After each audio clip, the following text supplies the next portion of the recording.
is empathy reserved for West while ridicule is reserved for India? When India suffers, it's called failure. When the West suffers, it's called a tragedy. More than 1,000 people have reportedly died in France and more around Europe as an intense heat wave grips the continent. I am in Poland right now, in a mountain region, but the temperature has crossed 35 degrees. Trust me, it feels brutal. Schools are shutting, outdoor activities are being restricted, roads are melting, railway tracks are melting, power systems are failing with increased cooling demand. Many homes and offices don't even have air conditioning or a fan like we have in India. Now think about this. In India, 35 degrees is considered pleasant in many places. Indian summers regularly cross 40 degrees and in several regions even touch 50 degrees Celsius. Yet whenever India faces a challenge, foreign media is quick to call India backwards. But today, where are those headlines? Remember when photos of an Indian sleeping on Versova beach or in parks during power cuts were circulated around the world? They became memes, they became jokes. India was mocked.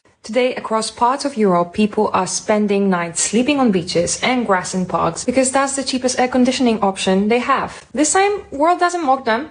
It empathizes. Empathy is exactly what every human deserves. You can see reports of European Commission staff complaining that air conditioning remained on in few offices only for senior officials while junior staff worked without it. In scorching heat, is there a class system in Europe? Many have called it a modern form of class privilege. If inequality exists elsewhere, it's called an unfortunate circumstance. When challenges happen in India, they use this as a proof that the country has failed. Climate extremes are being a global reality. No country is immune. Yet somehow only India is expected to be perfect. India still has problems. No serious person denies that. We still have infrastructure gaps. We still have poverty. We still have a long way to go. But let's also acknowledge reality. Managing a nation of 1.4 billion people is not the same as managing countries with populations a fraction of that size. Imagine running a family of 2. Now imagine running a family of 200. The scale changes everything. Despite that, India has built one of the world's largest metro networks, expanded highways, airports, digital payments, affordable cooling, and public infrastructure at an unprecedented pace over the last decade. Why are we always taught to celebrate the strengths of other nations, but only focus on the weaknesses of our own? Be objective. Criticize India where criticism is deserved, but celebrate India's achievements with the same confidence. Because if we don't respect our own country, no one else will.